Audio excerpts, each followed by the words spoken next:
Assalamualaikum warahmatullahi wabarakatuh. Perkenalkan nama saya Raffiani Pasibuan dengan NPM 23082601889. Pada kesempatan kali ini saya akan mempresentasikan mind map dengan topik Regulation of Body Temperature atau regulasi tubuh pada semester antara Blok Basic Endocrine tugas kedua. Nah, pada video ini saya akan menjelaskan bagaimana tubuh mempertahankan suhu agar tetap berada dalam batas normal melalui mekanisme produksi panas, pelepasan panas, termoreseptor, hipotalamus, respons perilaku, serta kondisi seperti demam, hipotermia, dan juga hipertermia. Oke, baik. Pertama kita masuk ke bagian overview terlebih dahulu.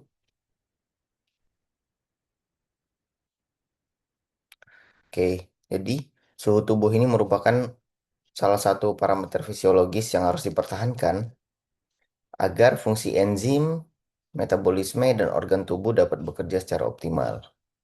Suhu inti tubuh manusia dipertahankan sekitar 36,5 sampai 37,5 derajat Celcius. Kondisi ini dipertahankan melalui keseimbangan antara heat production atau produksi panas dan heat loss atau kehilangan panas.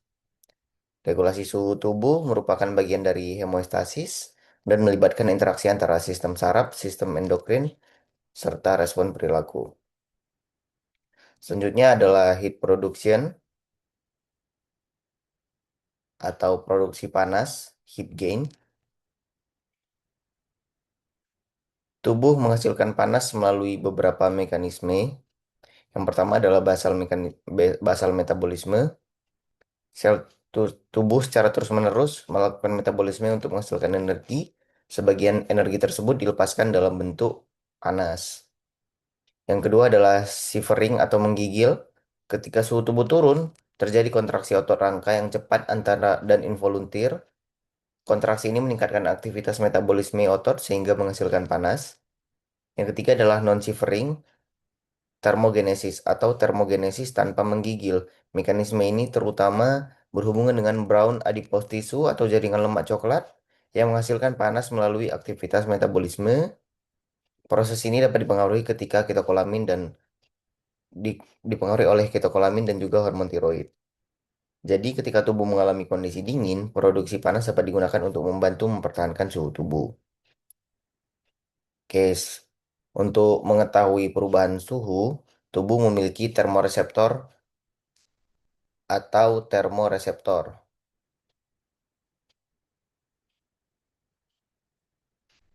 Termoreseptor dibagi menjadi dua kelompok utama. Pertama, sentral termoreseptor. Reseptor ini terutama berada di area hipotalamus dan mendeteksi perubahan suhu darah yang mengalir di otak.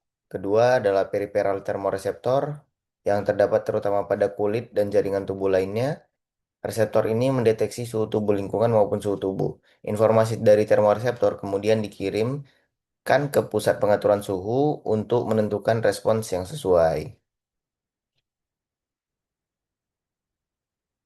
Lalu, control center atau pusat pengaturan, pusat utama pengaturan suhu tubuh adalah hipotalamus, terutama area preoptic area. Hipotalamus berfungsi sebagai control center yang menerima informasi dari termoreseptor, kemudian membandingkan kondisi suhu tubuh dengan set point, yaitu suhu target tubuh yang ingin dipertahankan sekitar 37 derajat Celcius. Jika suhu tubuh terlalu rendah, hipotalamus akan mengaktifkan mekanisme untuk meningkatkan produksi panas dan mengurangi kehilangan panas. Sebaliknya, jika suhu terlalu tinggi, hipotalamus akan mengaktifkan mekanisme untuk meningkatkan pelepasan panas. Lalu, kita masuk ke pelepasan panas atau heat loss.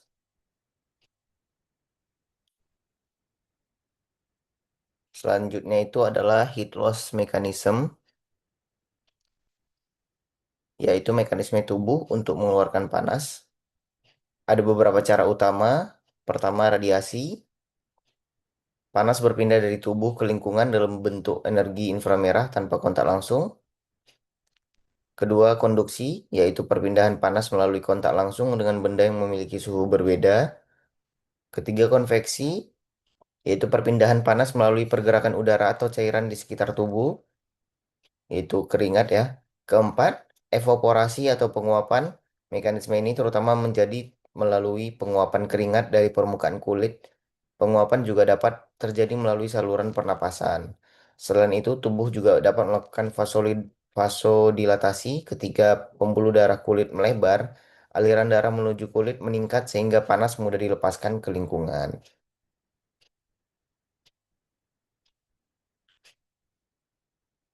Selain mekanisme fisiologis dari heat production atau heat loss mechanism, tubuh juga melakukan behavioral response atau respon perilaku. Contohnya ketika merasa panas, seseorang dapat mencari tempat yang lebih teduh, menggunakan kipas atau pendingin udara, mengurangi aktivitas, atau mengganti pakaian. Sebaliknya, ketika merasa dingin, seseorang dapat mencari tempat yang hangat, menggunakan pakaian yang tebal, atau meningkatkan aktivitas fisik. Respon perilaku ini membantu tubuh mempertahankan suhu normal dan seringkali terjadi sebelum perubahan suhu tubuh menjadi terlalu ekstrim. Oke, selanjutnya adalah kita masuk membahas untuk fever atau demam, regulated increase. Demam terjadi ketika set point hipotalamus ini meningkat, biasanya sebagai respon terhadap pirogen eksogen maupun endogen. Salah satu mekanismenya adalah pirogen merangsang pembentukan PGE2 atau prostaglandin E2 yang kemudian memengaruhi hipotalamus sehingga set point-nya meningkat. Nah, karena tubuh sekarang menganggap suhu normal sebelumnya terlalu rendah, tubuh akan meningkatkan produksi panas dan mengurangi kehilangan panas. Akibatnya suhu tubuh meningkat sehingga mencapai set point baru. Demam sebenarnya merupakan respon teratur dari tubuh dan dapat membantu sistem imun dalam menghadapi infeksi. Oke, kita masuk ke relevansi klinis. Regulasi suhu tubuh juga memiliki relevansi klinis. Pertama itu adalah hipotermia, yaitu kondisi ketika suhu inti tubuh turun hingga di bawah 35 derajat Celcius ya. Penyebabnya dapat berupa paparan suhu dingin, gangguan endokrin, maupun obat-obatan tertentu. Gejalanya merupakan menggigil, kebingungan, bradikardi. Penata laksana antara lain menghangatkan tubuh dan mengatasi penyebabnya. Ini bisa terjadi contohnya ketika kita naik gunung atau berada di tempat-tempat yang dingin. Kedua adalah hipotermia, yaitu peningkatan suhu tubuh yang berlebihan, misalnya pada heat stroke atau kondisi tertentu seperti gangguan tiroid di atas 38 derajat Celcius. Gejalanya dapat berupa takikardi, kebingungan, atau peningkatan suhu tubuh, atau juga berkeringat yang berlebihan ya. Penata laksanaannya meliputi pendinginan tubuh, hidrasi, pemberian cairan, serta mengatasi penyebab yang mendasarinya. Disebabkan oleh demam, heat stroke, atau gangguan tiroid. Jadi kemampuan tubuh dalam mempertahankan suhu merupakan hal yang sangat penting untuk mempertahankan homeostasis.